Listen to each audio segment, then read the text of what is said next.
Hi, my name is Bo Hodge, and this is assignment number 8 for Public Speaking 150. When I first got dropped off here at college last fall, I was really excited about the idea of being on my own. The thought of doing things my way and kind of having my own set of rules was really appealing to me. And it wasn't until I was in a Writing 150 class I came across an Edward Snowden article. And in short, Edward Snowden was an American computer professional. He worked for the CIA and the NSA. But in 2013, according to Wikipedia and biographyeditors.com, he leaked information from the government about global surveillance programs that the USA and other countries had been collaborating on. Furthermore, Edward Snowden has been called good and bad things. For example, he's been called a patriot by some who feel that this government overreach and surveillance is wrong. However, he's been called a traitor by those who believe that this has only been something that could help strengthen our country and make it safer. But after reading it, there was a lot of mixed emotions from me in the class. I started to ask the question, are we really alone? And even though I don't agree with the government not telling us about these surveillance programs, I do believe individuals should be willing to sacrifice some of their privacy for their overall safety of whether it be the country or individuals' lives. I argue that it's important to allow surveillance because lives are at stake. And I understand the opposition. They say, well, it's uncomfortable. But when I think about that question is, who's really watching you in terms of this government surveillance? I don't think they're really worried about your weekend plans or what you're doing with your social life. I don't think they're looking that close into it. I think they have a way of kind of filtering through things to pick up on keywords or key phrases that are being said that can kind of lead them in the right direction to find criminals or terrorists. Another question is that these surveillance programs may not be effective enough.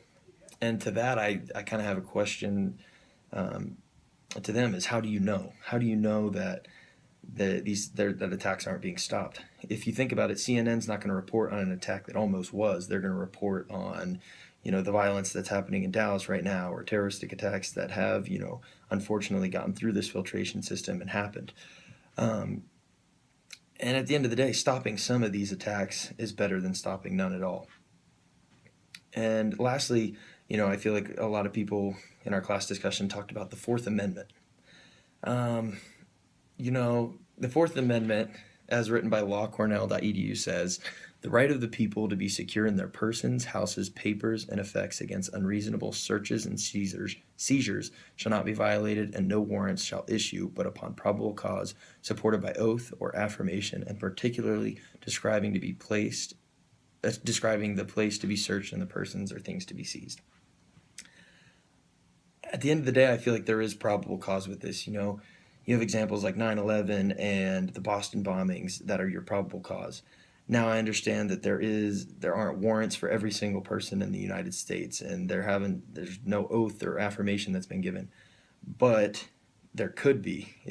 But why go through that process? Why not it just become an agreeable thing? And I know it's a gray area with the Fourth Amendment on this, but I also feel like the Fourth Amendment was written before there was technology. Well, not that I feel it was written, but it was written before there was technology, so they didn't have to think about these types of things or these possibilities to help to help our country stay safe. And before 2011, there was a lack of surveillance, if any, on these technological devices such as cell phones and computers, and consequently, we had no way of knowing about the World Trade Center attacks until they happened.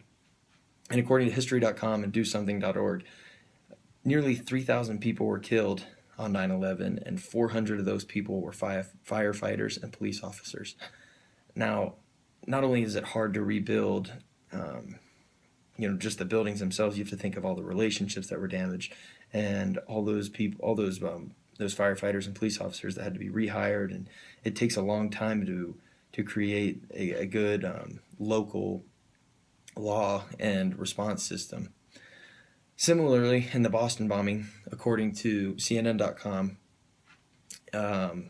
3 people were killed and 264 were injured. And I feel like when people hear, oh, well, only 3 people were killed and only 264 were injured, at least they were only injured, I think they don't take into account that these are life altering injuries. And besides, is your privacy worth more than a life, or at least the chance to save a life? And then to answer the question, if we're really alone, the answer, unfortunately, to some, they don't like hearing this, is simply no. But I don't think our every move or word or text that we send out is really being watched that closely. So, in short, I would agree that government surveillance would be wrong in an ideal world. But unfortunately, we live in a world of chaos and danger. And we have to be proactive in protecting our country and all of those that live in it.